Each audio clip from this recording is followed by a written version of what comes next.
Hello everyone, welcome to my YouTube channel Renu Rawat. नमस्ते। तो everyone, हम बिगिनर लेवल से योग शुरू करेंगे। 10 मिनट का वार्म अप करेंगे, छोटे छोटे जॉइंट्स को इम्प्रूव करेंगे। तो सबसे पहले हम फिंगर को ओपन और क्लोज करते हुए, रिस्ट का रोटेशन करते हुए क्लॉकवाइज एंटी क्लॉकवाइज, आप इसको 10 टाइम कर सकते हैं, 20 टाइम्स कर सकते हैं, छोटे छोटे जॉइंट्स को इम्प्रूव करने के लिए। जो हमारे जॉइंट्स में स्टिफनेस आ जाती है उनको दूर करने के लिए हम छोटे छोटे व्यायाम करते हैं, वार्म अप करते हैं। कलाइयों का, कोहनियों का, शोल्डर रोटेशन करेंगे 10 time, opposite side 10 time, clockwise 10 time, anti clockwise. धीरे धीरे करते हुए, चेस्ट ओपन करते हुए और इनहेल और एक्सेल के साथ लुक अप लुक डाउन करते हुए। आप इसको 5 टाइम भी कर सकते हैं, 20 टाइम भी कर सकते हैं, 10 टाइम भी कर सकते हैं। छोटा छोटा बिगनर लेवल। अगर आपने कभी भी योग नहीं किया है तो आप धीरे धीरे यहाँ से शुरू कर सकते हो। और हम नेक का मूवमेंट करेंगे, अप डाउन, इनहेल करते हुए अप, एक्सेल करते हुए down. Inhale turn right side, exhale centre, inhale left side करते हुए आप इसको 2 टाइम, 3 टाइम, 4 टाइम कर सकते हैं। रोटेशन करेंगे, keep rotation of your neck, clockwise anti clockwise. से आपके गर्दन के जो जॉइंट्स होते हैं उसकी स्टिफनेस दूर हो जाती है। और अगर आपने कभी भी शुरू नहीं किया योग तो आप धीरे धीरे आप इस चैनल को, मेरे चैनल के माध्यम से आप थोड़ा थोड़ा देख के कर सकते हैं। और उसके बाद अगला लेवल शुरू करते हुए, ये हमारे छोटे छोटे जॉइंट्स का था। और इसके बाद कटी चक्र आसन, ये स्पाइन की ट्विस्टिंग के लिए, लेफ्ट राइट इनहेल करते हुए और एक्सेल करते हुए। ये कट चक्रासन का दूसरा वेरिएशन है।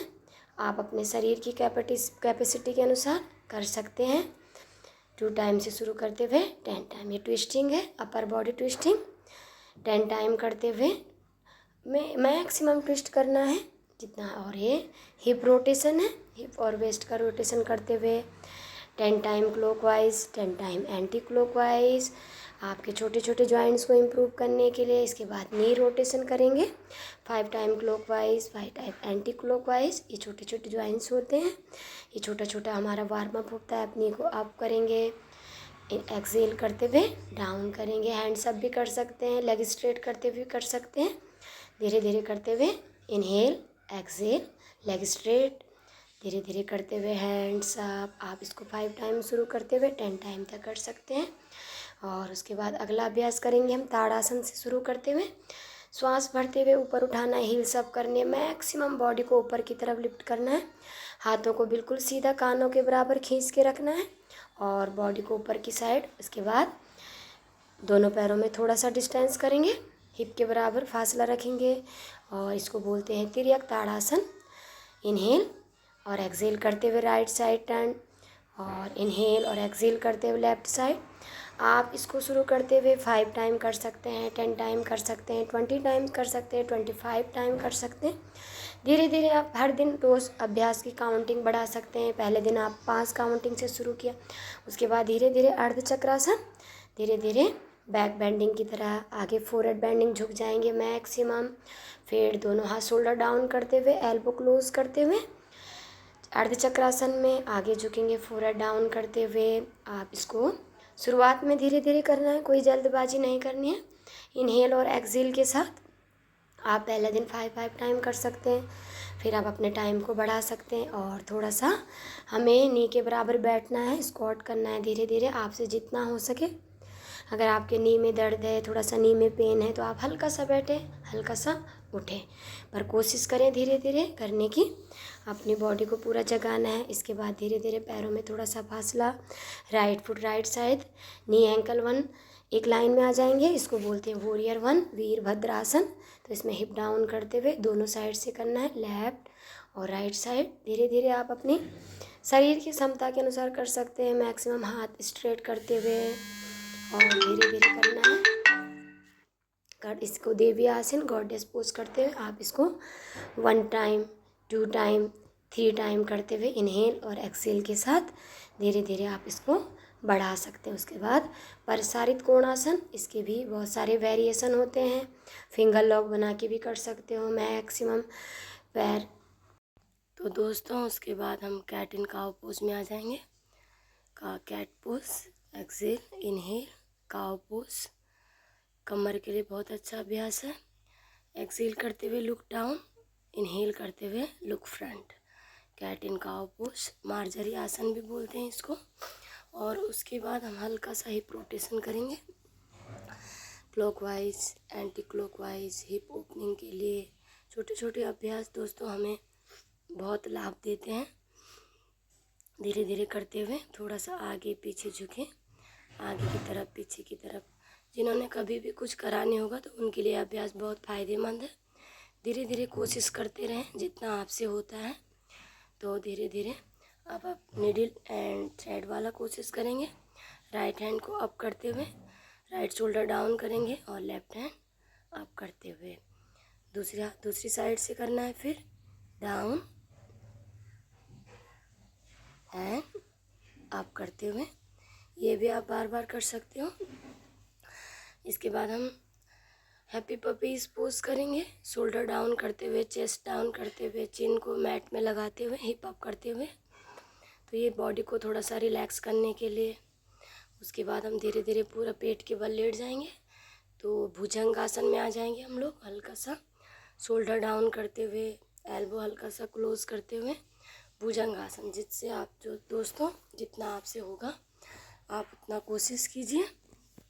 30 मिनट का अभ्यास, अगर हम हर दिन रोज़ 30 मिनट भी व्यायाम करेंगे, योग प्राणायाम आसन करेंगे तो हमारी पूरी बॉडी डिटॉक्स हो जाती है, मन तरोताज़ा हो जाता है, शरीर में नई एनर्जी आ जाती है। और इसके बाद हम अधोमुख श्वानासन धीरे धीरे करते हुए और फिर अष्टांग नमस्कार करते हुए, फिर डाउनवर्ड फेसिंग डॉग धीरे धीरे करते हुए और धीरे धीरे हाफ चतुरंगा, फिर कोबरा पोज और धीरे धीरे डाउनवर्ड फेसिंग डॉग। और फिर बालासन में रिलैक्स करेंगे, चाइल्ड पोज में रिलैक्स करेंगे।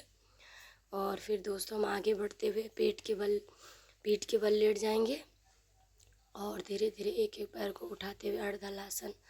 जितना आपसे होता है आप अपने शरीर के अनुसार कीजिए। थोड़ा थोड़ा अपने पैरों को आप एक एक पैर से भी कर सकते हैं, आप दो दो पैर से भी कर सकते हैं। आप इसको 20 टाइम, 40 टाइम, 50 टाइम, धीरे धीरे 100 बार भी कर सकते हैं।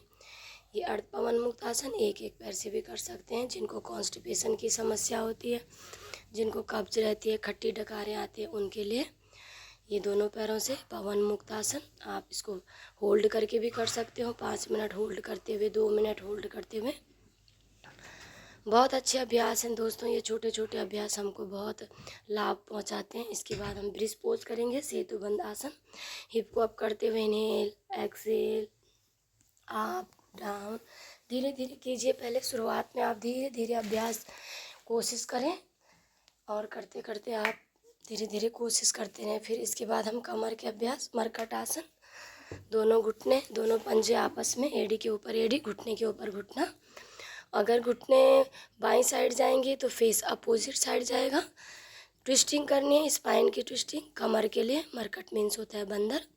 तो जैसे बंदरों को कभी कमर दर्द नहीं होता तो वैसे हम लोगों को भी नहीं होगा। इसके तीनों वेरिएशन होते हैं मरकट आसन के। पहले दोनों पैर एक साथ मिलाने घुटने, उसके बाद दोनों पैरों में फासला। तो धीरे धीरे कीजिए, आपसे जितना होता है आप उतनी कोशिश कीजिए। और उसके बाद हम वज्रासन में बैठ जाएंगे। दोस्तों वज्रासन में बैठना सभी के लिए स्वास्थ्यप्रद होता है और सभी के लिए लाभ मिलता है। तो जितना होता है आप उतनी कोशिश कीजिए। अगर आप घुटनों में पेन है तो आप नीचे कुछ तकिया वगैरह रख के भी कर सकते हैं। और उसके बाद मुट्ठियों को बंद करते हुए अंगूठा अंदर की साइड, श्वास छोड़ते हुए नीचे जाएंगे और थोड़ा श्वास को होल्ड भी कर सकते हैं। मंडूक आसन, ये जिनको शुगर की समस्या होती है, जिनको कॉन्स्टिपेशन की समस्या होती है, जिनका पेट भारी भारी रहता है, उनके लिए मंडूक आसन बहुत अच्छा अभ्यास है। आपसे जितना होता है आप उतनी कोशिश कीजिए। थोड़ा सा दोस्तों होल्ड भी करना पड़ता है, आसनों को थोड़ा लंबा करना पड़ता है। ये तो मैं थोड़ा आपको एक प्रैक्टिकली रूप में दिखा रही हूँ, आप धीरे धीरे अपने क्षमता के अनुसार कर सकते हैं। ये कैमल पोज है, हाफ कैमल पोज, आप धीरे धीरे कर सकते हो। दोनों हाथ कमर पे, एल्बो क्लोज करते हुए, शोल्डर डाउन करते हुए, धीरे धीरे हिप को बाहर की तरफ फ्रंट की साइड लेते हुए धीरे धीरे कैमल पोज किया। और धीरे धीरे चाइल्ड पोज में रिलैक्स करते हुए रिलैक्स करेंगे रोज़ करें दोस्तों। अगर पहले पहले आपको लगेगा कि ये मुश्किल है, लेकिन अगर रोज़ प्रैक्टिस करेंगे तो धीरे धीरे आपसे भी हो जाएगा। और उसके बाद आप धीरे से सुखासन में तथा योगानुशासन, आप अपने योग के अनुशासन के अनुसार आप सुखासन में बैठे, अर्ध पद्मासन में बैठे, वज्रासन में बैठे और बैठते बैठते चिन्ह मुद्रा बनाएंगे। और आइज़ क्लोज करते हुए लंबा गहरा श्वास लीजिए, इन्हेल एक्सेल करते हुए। और इसको बोलते हैं भस्त्रिका प्राणायाम। सारे फिंगर आप शोल्डर के ऊपर रखें और इन्हेल करते हुए आप, एक्सेल करते हुए डाउन। इन्हेल करते हुए आप धीरे धीरे अपने सांसों की गति को बढ़ा सकते हैं। पहले धीरे धीरे करें, मन में आनंद की अनुभूति करते हुए उत्साह के साथ आप अपने अनुसार करें। धीरे धीरे करते हुए फिर अपनी हथेलियों का घर्षण कीजिए और फिर आँखों के ऊपर रखें, मन को शांत कीजिए, तन को भी शांत कीजिए। दाहिने हाथ से विष्णु मुद्रा बनाइए और बाएं हाथ से चिन्ह मुद्रा बनाते हुए दाहिने नाक को दाएं अंगूठे से बंद करते हुए बाएं से इन्हेल करना है, बाएं को क्लोज करते हुए दाएं से एक्सेल करना है, फिर दाएं से इन्हेल करना है, दाएं को क्लोज करते हुए बाएं से एक्सेल करते हुए। यही रिदम चलता रहेगा। बाएं से इन्हेल, दाएं से एक्सेल, दाएं से इन्हेल, बाएं से एक्सेल। अनुलोम विलोम प्राणायाम नाड़ी शोधि प्राणायाम है। नाड़ी शोधन ये हमारी नस नाड़ियों का प्राणायाम है। ये हमारे तीनों दोषों को बैलेंस में लाता है। रोज़ दोस्तों धीरे धीरे आप प्रैक्टिस बढ़ाते रहें और फिर योग को समापन की ओर ले जाएं। ओम का उच्चारण कीजिए। धीरे धीरे आप समस्थिति में रहें और मन को सहज करते हुए, तन को सहज करते हुए, आनंद की अनुभूति करते हुए। तो दोस्तों आप 30 मिनट का अभ्यास करते हुए आप रोज़ योग करें, प्राणायाम करें, मन को भी तरोताज़ा कीजिए, मन में नई एनर्जी जगाइए, करते रहें। तो दोस्तों प्रणाम, नमस्ते। अगले ब्लॉग में मिलती हूँ। मेरे चैनल को लाइक